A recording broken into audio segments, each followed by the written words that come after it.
Why can James Franklin not win the big games? Texas having to go to a backup quarterback and sign stealing in college football. Also, is there a wizard coaching? We'll talk about all of that with ESPN's Tom Luginbill. It is ball. I'm Ryan Brown. Welcome in the show presented by MyBookie.ag. Code next round when you sign on at MyBookie.ag. Get that sign-on bonus of 110% free money from our friends at MyBookie.ag. What is up, Lugs? How are you? Hey, buddy. I'm doing good, man. I'm ready to roll. I hear you. Let's start with Ohio State, Penn State. It is an unfortunate trend for James Franklin. He cannot beat Ohio State or Michigan, which is who you got to beat to win that conference. And when he faces top 10 teams, it has not gone well. I don't have it in front of me, but I think he's now 3-16 in 19 games against top 10 teams. Yeah. That is a bad record for a Penn State coach. What goes wrong for James Franklin in these big games?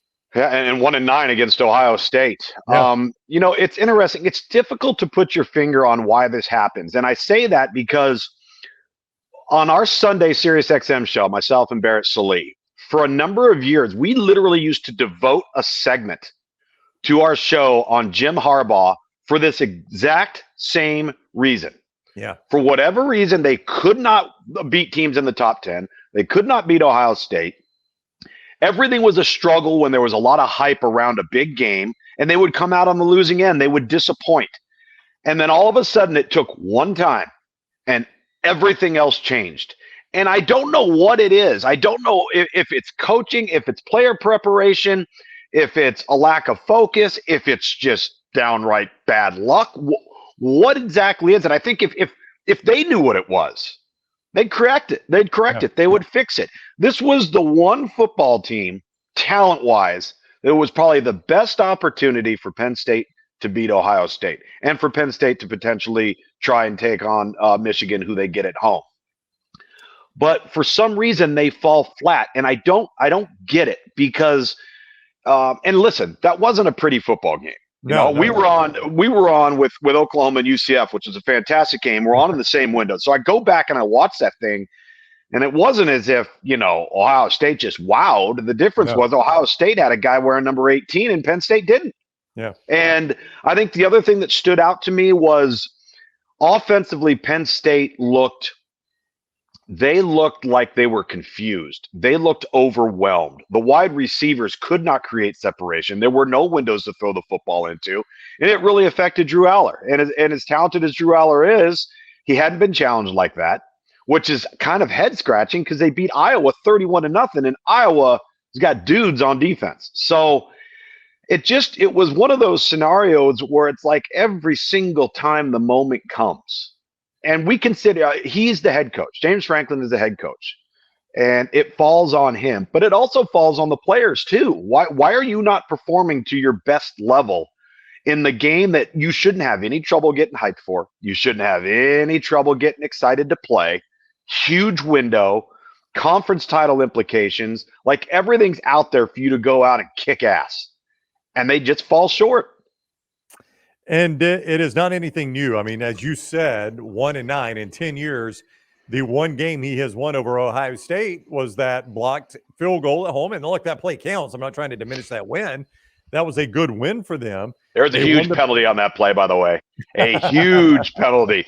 Penn State tugged the block. He tugged the one blocker so that they get a free rusher, and it wasn't called. I'll never forget that play. Yeah, but I mean, they end up winning the Big Ten championship, and that is the one year where he's actually beaten some big teams. Now, he's been he won the Rose Bowl last year, so he's been a consistent winning coach. They just can't win the big games. Drew Aller throws 42 times in that game, and I know that was not the game plan. You're kind of forced. Your hand was a little bit forced. A lot of those came on that late game scoring drive, but still, there's not a scenario where you want Drew Aller throwing 42 times in a big game like that. Well, no, and they had to anticipate from an offensive game plan that, listen, I'm Mike Yurcik, I'm James Franklin. Ohio State is not going to let Nick Singleton and Katron Allen beat us. So they're going to load the box, they're going to give us one-on-one opportunities, and we got to win on the outside. And they couldn't. I mean, they're 1 for 16 on third down. If you're 1 for 16 on third down at home, you're probably not winning, let alone on the road. And there were just nowhere to go with the ball. Pressure was left and right. I thought, for a young player, which you can expect some of this, when the walls started closing in, Drew Aller's eyes started coming down. right? And now all of a sudden you're not, standing there, deliver the ball. And that's a maturation process for a young quarterback. And, I did get the feeling to some degree, and I think he's going to be a really good player. He's got pro level type of talent, but it was a little bit too big. I kind of got that sense that moment at that time, given the games leading up to it, it was a little too big. And that's not to say that he's not going to be a great player, that other moments like that won't come along and he'll play fantastic. He's young. He's a redshirt freshman. So we'll see what happens going forward. But it's, again, the similarities to the early tenure of Jim Harbaugh at Michigan are so unique and eerily similar. By the way, I think I counted 15 possessions, 5 3 and outs. So not only that third down number, which that number will contribute to 3 and outs, obviously. Sure. But I mean, a third of your possessions are 3 and outs against a team like Ohio State.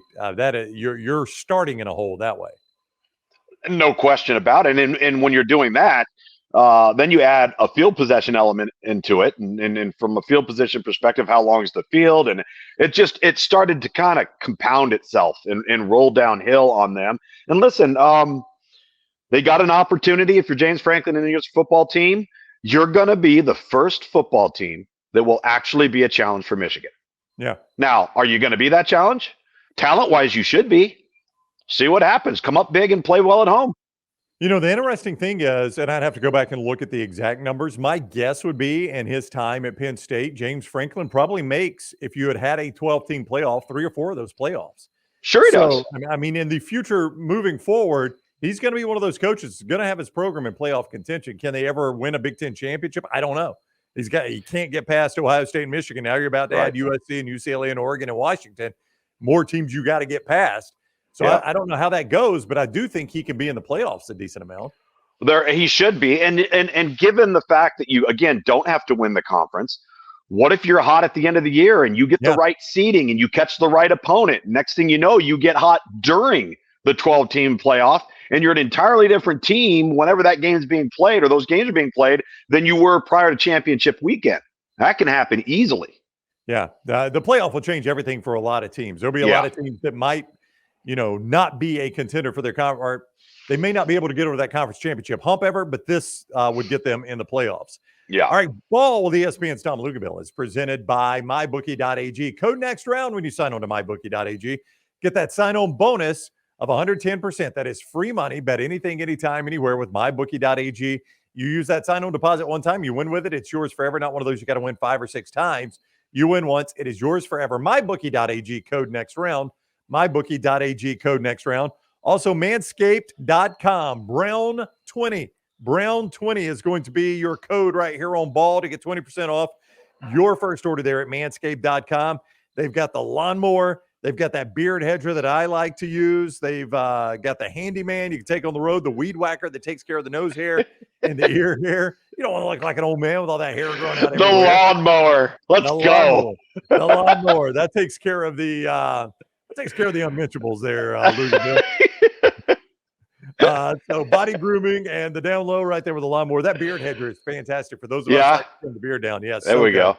Body care kit with a hygiene and all of that right there at Manscaped.com. They've got boxers. Manscaped.com, Brown 20 to get 20% off your first order. Brown 20 at Manscaped.com. Great products there. All right, you're headed to Texas BYU there in Austin. Your second trip to Austin this year. But this time you will not watch Quinn Ewers. The AC joint injury has him out for a period of time. So now Texas goes to Malik Murphy. Now, Luke's, he came in and he played for basically the fourth quarter. They didn't ask him to do much in a tight game against Houston. Right. They only 2 pass attempts. But this is a guy, when I saw a lot of people around Texas, when the Arch Manning talk was heating up, they're like, not only will Arch Manning maybe not beat out Quinn Ewers, it's no guarantee he beats out Malik Murphy. They were very high on this guy in the preseason. Well, they were. And first thing that we need to say about this young man is he didn't jump in the portal. He didn't walk away. He didn't quit. He wasn't afraid of competition. He wasn't afraid to battle. And he deserves to be commended for that, respected for that. I admire him for it. And now he's going to have an opportunity to prove his worth depending upon not only his performance, but how long Quinn Ewers could be out for, which is an undisclosed amount of time as of right now. But when you have a second-degree AC joint sprain on the throwing shoulder, that's an entirely different animal than having it over here. So, it's interesting because I go back to our player evaluation of him in high school, just to give you some background. This was a kid out of a very prominent high school in Southern California. And, prior to Sark's arrival, and right as Sark was actually arriving, they kind of targeted this guy. This was the guy that they really wanted to get. And I really liked this player, Malik Murphy, after his sophomore year. I'm like, wow, this is a big, long kid, strong arm, makes a lot of plays. But as I watched him play as a junior and a senior, I became increasingly concerned because the completion percentage was really low. His junior year, he was 55%, under 55%. His senior year, he was right at 59%. And it's been my experience with quarterbacks at the high school level that are uber talented, that are not completing a high rate of passes. That can be problematic when you make it to the next level because the jump in competition and the talent level now all of a sudden starts to even out. You're not the big dog. You're not the guy that's so much more better than everybody else in your normal high school routine or on your normal high school roster. So I think the thing for me, he is 6'5", all of 6'5", 235. There's not a throw on the field that he can't make. I mean, he's one of them guys, he's pretty when he's throwing it now. But he also has a lot of the same attributes as Joe Milton. And he can look really good, and he can have a lot of wow moments. He can also be extremely erratic and very, very streaky. And that's as I go into this game, knowing what I've come to find out throughout his background, those were the deficiencies that concerned me. And now he's going to have an opportunity to kind of be the guy. How much will Sark tailor back the game plan? We don't know that yet. How much will they try to simplify? I think there's going to be routine things in that offense that will make it easy on him. And early on, you try to get those concepts in so he gets confidence. Yeah. Then he gets confidence. He starts rolling. Maybe he gets hot. Now things open up a little bit.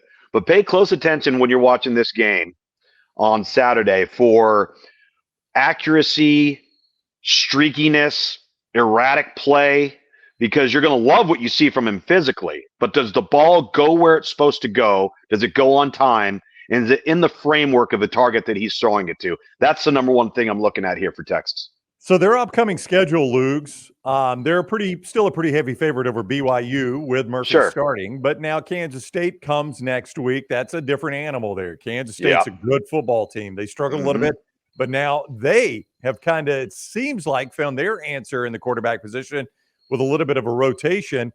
TCU is not what they were last year, but it's a team Texas has struggled with. Iowa State on the road, not great, but can be a tricky place to play. And then you host Texas Tech.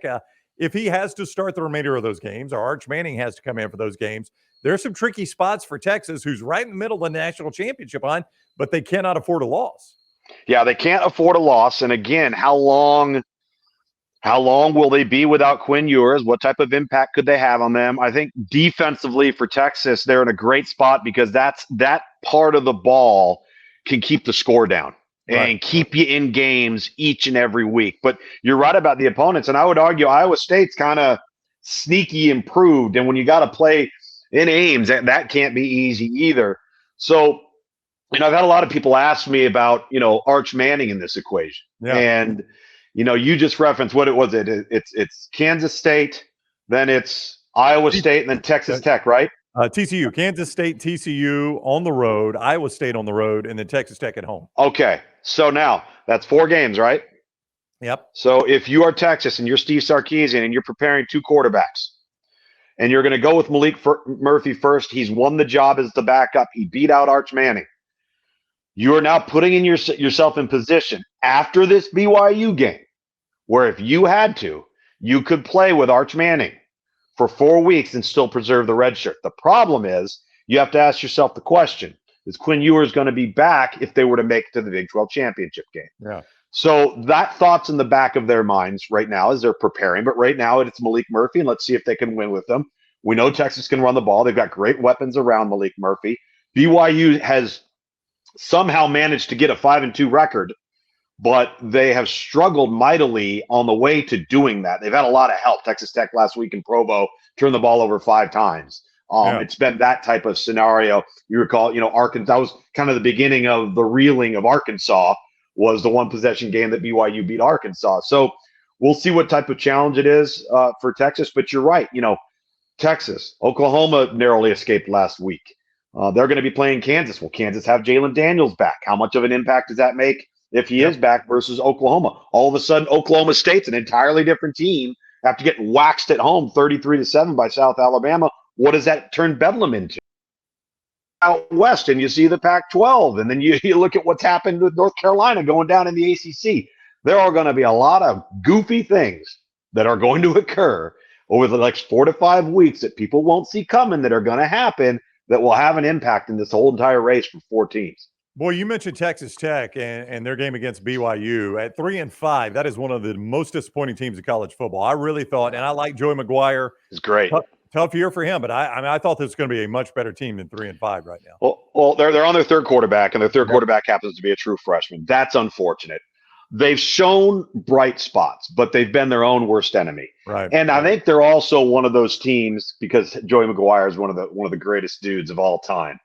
They're also one of those teams that probably had a little too premature offseason hype, right, giving that they overachieved last year and went into this season, and maybe that roster isn't quite ready for prime time yet. And then the injuries happened. Yeah. And when that happened, particularly at the quarterback position, you're going to be at a disadvantage almost every week, because you have to avoid turning the ball over. You have to avoid making mistakes. And a lot of that stuff starts with a young, inexperienced quarterback. It is ball presented by MyBookie.ag. He is Tom Luginbill of ESPN. You'll see him on the BYU-Texas game Saturday, 2:30 ABC. MyBookie.ag. You can play that game there. All the games there at MyBookie.ag. Bet anything, anytime, anywhere. Right now, with code NEXTROUND, you get a sign-on bonus of 110%. That is free money from MyBookie.ag. Absolutely free money to use. Bet anything, anytime, anywhere with MyBookie.ag. Also, Rhoback.com, providing our apparel, Rhoback.com. Everything from those soft hoodies to the quarter zips to the great golf shirts to the pants that are so comfortable and look so great. You can get it all right there at Rhoback.com. Top of the line apparel that feels great. Rhoback.com. Code TNR20 for 20% off your first order at Rhoback.com when you use code TNR20. All right, let's move to the controversy with Jim Harbaugh and Michigan. The NCAA is talking about it. I'm sure the Big Ten is looking at it. I just want to talk about the whole concept of sign stealing. So the rule is in place. The rule that Harbaugh supposedly has violated here, or Michigan has, is having an advanced scout at a game. And the reason that they don't allow you to do that is because all the coaches' film that everybody has access to, I can't see the signals from the sideline. So I can't match up signals with the play, right? That's shot purposefully that way for everyone. But if I send a guy in advance and he gets the signals, now I can match it up with the plays, and I've stolen signals. That's why the rule is there. Do you feel like this is the only team that might be pushing that rule a little bit? Well, listen, again, if we're discussing alleged conduct here, because that's what we have to call it until we know better. First off, have you noticed over the last 2 to 3 years in particular, how the sidelines in college football have changed? We have all of these tarps. Yep. We have these overhangs so that somebody in the booth can't look down. We have guys holding up big flags and tarps, above the quarterback guys giving signals and the whole 9 yards. So every coach is aware of it, but they're aware, and they're almost accepting that it's going to be part of the in-game experience. So you're doing everything you can to prevent that in-game, from one opponent on the other sideline to yourself on the opposite. What's being alleged here is far more diabolical, because when you use the term advanced scouting, that could apply to 1 week in advance, 2 weeks in advance, 3 weeks in advance. So let's just say person A is booking a ticket to go to see Team A, all right, 3 weeks from this coming weekend for the opponent that they would play 3 weeks from now. Okay.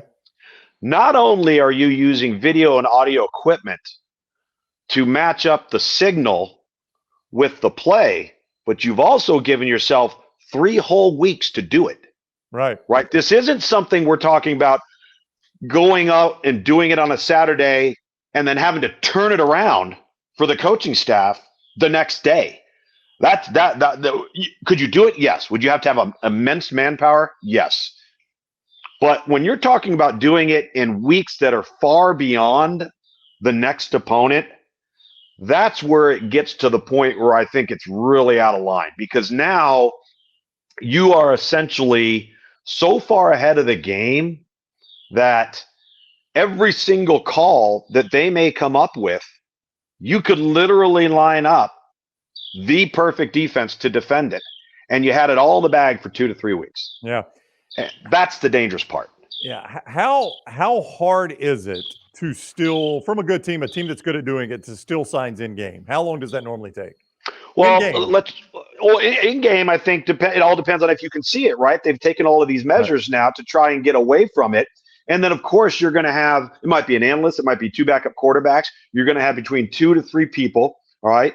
2 of the 3 are going to be a dummy call. Maybe you'll have 4 people. 3 of the 4 are going to be a dummy call. 1's the legitimate call. So in order to do this, you'd have to dissect every one of those guys and then decipher through, once they run that play again, figuring out what that signal was between those 3 or 4 players or 3 or 4 people on the sideline doing it.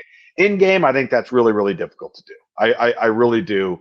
Can it be done? Yeah. I mean, if you had somebody just completely devoted to sitting there with their binoculars and watching the other sideline, and you got a certain feel for hand motions and ways, and maybe it was a snap count signal, maybe it was a motion signal, maybe it was a personnel signal, because that's the other thing. If you get the personnel signals, you can always try to make sure you at least have the right personnel on the field. That would probably be the easiest thing to decipher early on.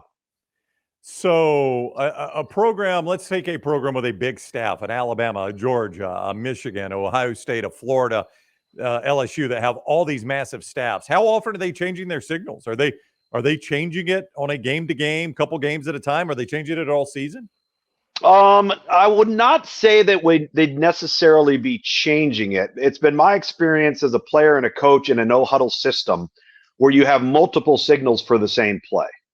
Okay. So, for example, your inside zone, the signal coming from the sideline might be 3 different signals. They all mean the same thing to the quarterback and to the players. And then what the quarterback's barking out could be 3 different things. So I'll give a prime example of an offense that I had played in years and years ago. Our inside zone was any boy's name, and our inside zone to the left was any girl's name. Okay. So when that thing came in, it might have come in a couple of different ways, but I could call it however I wanted, and I would never use the same name twice.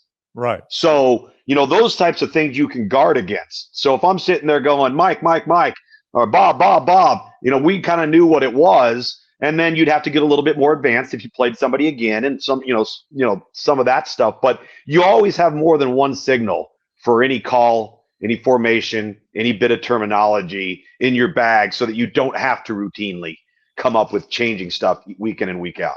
So let's just assume, for purposes of this discussion, let's assume I know your signals, right? Mm-hmm. And I'm standing on the opposite sideline. I'm a defensive analyst, defensive coordinator, defensive line coach, whatever it is, and I'm watching it signaled in. And I see the play get signaled in. How difficult is it for me in my mind as a defensive coach to realize, all right, we need to be in this defense, and then signal that into my defense? Would that be fairly simple to do? Is that more complicated than it sounds? It'd be fairly simple to do. You just have to make sure that once you see that, you're immediately giving your call to the defense, especially if they're going up tempo, right? You just have to immediately make sure that you're relaying that as fast as you can see it. And the other thing too, one of the other ways to beat this, one of the other ways to avoid this, is to strictly go to a wristband type scenario. Right. Right. So if you're going to sit there and, signal in, and this is going to sound crazy, but you can sit there and say, all right, we want to run play number 5, but they're going to be able to match up what you call play number 5 to what the play is. So your signal for play number 5 isn't play number 5. Right. But everybody on offense knows what it is, and then they look down at play number 5, and you don't know what that is. It's a defense, and the signal wouldn't matter. So that could be another way of avoiding. And we're seeing people, if you start to watch on Saturdays, you start to look at the quarterback and you look at their forearm, you start to look at some of the receivers. and some of them are dialed into it too. Especially if you go fast, you're going to hurry up, get lined up, and you're going to look to that sideline, and then all of a sudden you might blink down. Okay, you're ready to go. So there are ways to work around this. It's just making it a lot more difficult. And in this particular story, if we want to call it an investigation, let's just say all of this comes to fruition. Like, to me, this is a ban from the college football playoff type of scenario. Yeah, I don't think they can act that quickly. I would not disagree with you. I don't know if the NCAA never acts quickly. No, that's what I'm saying. Yeah. Until they pretend like they have to. Right. I think they probably have a burn to their saddle with Harbaugh based on the. Oh, they totally do. Yeah, based on the start of the season. So they might fast track this thing. But I don't know, man. That seems like, we're almost in November. Seems like that'd be quick action, but you never know. Quicker than they normally act. Do you almost get the feeling that Harbaugh just doesn't care? It's like, come after me. Yeah. You want to fire me? Fire me. I don't need to put food on the table. I'm not trying to feed my kids. All right. Could I get a job in the NFL? Yeah, I probably could. So he's in the position to say, I'm going to do whatever I have to do. And if people don't like it, tough. If it's unethical, tough. If it's immoral, tough. You just kind of get that sense. I agree. Everybody talks about the stuff that happened during COVID. That wasn't about a hamburger. It was about having contact during COVID, which was like the biggest no-no of all time. It's what put Arizona State on serious NCAA investigation. And then lying about it. That was the other thing. Yeah. He lied about it. Yeah. On the signals, you know what I see less of now? It was taking over college football for a minute, are the signs with the pictures on them. Yeah. Why has that reduced so much, do you think? I think that's gotten figured out too. Really? It's so prominent. Yeah. And it's not difficult to see from far away. And so that probably started getting matched up too. Now, if you wanted to go back to some of that, you could do that in the sense, let's just say you held up 3 boards. Okay. But 2 of the 3 were matched up together as one of the plays, when it would look like one of the 3 are each their own individual play. Right. These are the types of thought processes you're going to have to go through if you're going to hold it up in front of everybody to see. Yeah. And think about it. If you bought a seat on the opposite sideline and you're looking directly down at that, and you've got binoculars, you got a phone, you got a camera or whatever, you're watching not only the signals, you're seeing the board being held up. Yep, no doubt. Now, and Steve Shaw, the National Director of Officials, has already said, hey, we had decided before any of this that in the bowl season, the 9 playoff games, if both teams agree, they can use the in-helmet communication. Do you think most college programs will be comfortable with that NFL system of just calling it straight into the quarterback's helmet? We should have been doing it for the last 15 years. It's the dumbest thing. The technology is there. You want to preserve the integrity. It helps do so. It also helps you play more efficient, sound, better executed football. It's a no-brainer. It really is. Yeah, I agree. And the technology is there. It's much less expensive than it once was. It has it's not entirely, but boy, you see, it's almost eliminated delays of game in the NFL. Sure. You see a few, but it's darn near eliminated them. I'd make an argument that you put it into the helmet of every wide receiver too. If you are away from the box, you have the radio. If you're in the box, quarterback has it because you got to get the call. That's it. The lineman don't, and the running back doesn't. Yeah. It's wild. And real quick, while we're on the rules, I don't know how much of this you're seeing, but it is becoming more and more prominent. We'll talk about a coach next that was doing it with Kyle Whittingham against USC. Boy, this substitution match, these coaches have realized if my defender loafs in, they're giving me all the time in the world for him to get in there. And if you're gonna change personnel late, I'm gonna force you to take a timeout. And it's becoming epidemic. It's beautiful. Isn't it? It's absolute. It's to me, it's so interesting because it kind of. Do you remember when before they made this rule? Right. And I remember seeing Alabama and Kirby Smart do this. They would get an entire personnel group that would step like 3 to 4 yards onto the field, and they would just watch. And if they changed, they'd sprint on there because they didn't have the rule where you had to give them a chance, right? Yep. But now you're right. If they want to come in and sub late, I'm going to tell that guy, hey, you take a half trot all the way to your position. Yep. And you, in fact, you walk if you have to. And the guy you're replacing, he waits till you get there and he comes out. He has, I didn't know it was me coming out, you know? Oh, yeah. And then go ahead and limp off on the way out. Make it even slower. It is Ball with ESPN's Tom Luginbill. You'll see him on BYU Texas coming up 2:30 ABC Saturday. He is with us on Ball each week, courtesy of MyBookie.ag. Code next round when you sign on at MyBookie.ag. Get that 110% sign-on bonus, free money. Use it right away. Bet anything, anytime, anywhere with MyBookie.ag. And you can get your plays to use there at Lance'sLock.com. Lance'sLock.com has daily, weekly, monthly, full season packages. He's coming off a 4-0 NFL weekend with 3 Sunday games and the Monday Night Football winner. 4-0 in the NFL. I know. It's getting after it there. And a winning weekend in football overall. You can get it all right there at Lance'sLock.com. That is Lance'sLock.com. Well, let's wrap up talking about Kyle Whittingham. Coming off that win over USC with a backup quarterback, the old pig farmer. Just a masterful coaching job. This is a guy that we probably don't give the respect he deserves. He's just a wizard, it seems. Always a good, fundamentally sound team at Utah. So I think when you talk about Utah and you look at Utah, the one thing that you have to admit to yourself, whether you like it or not, defense does matter. Yep. And great defense can really matter. And they're good at it. And they're good at it. And it can really matter when you're having to play with a second and third string quarterback, which they have done all year long.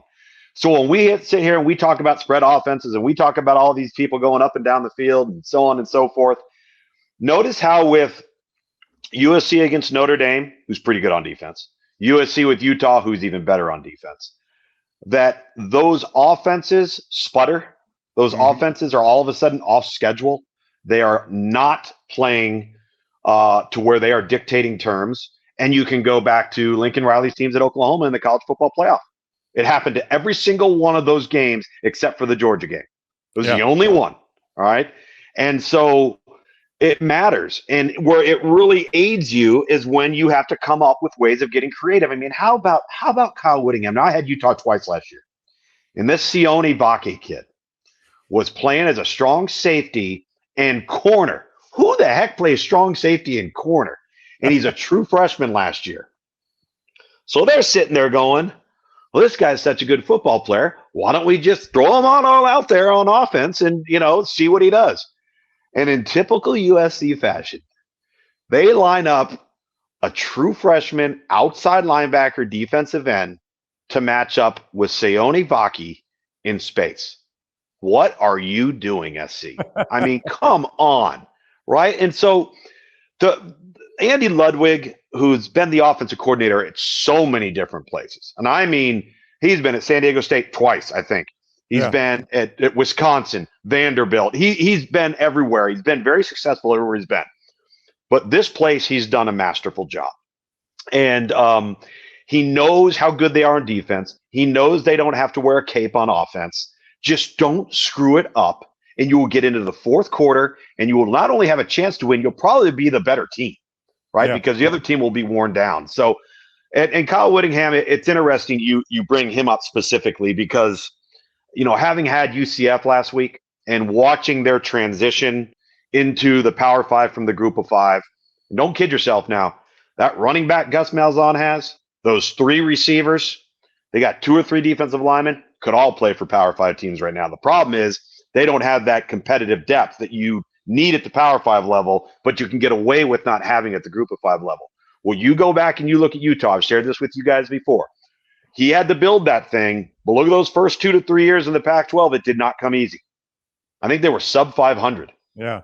But they were 36-3 or something like that their last 3 years at the Group of 5 level. So there is a transition time. And once they got past that and the university invested, and now all of a sudden they have a Power 5 background and they've got Power 5 resources and they've dominated a Power 5 conference, it didn't happen overnight. And he did it without the transfer portal. No, that's the other thing that's amazing. Yeah. And they could still win this conference. I mean, heck, they're still just a one-loss team. Who knows? Tough game against Oregon this week, though. But they get it at Rice-Eccles Stadium, which is a tough place to play. You've done games there.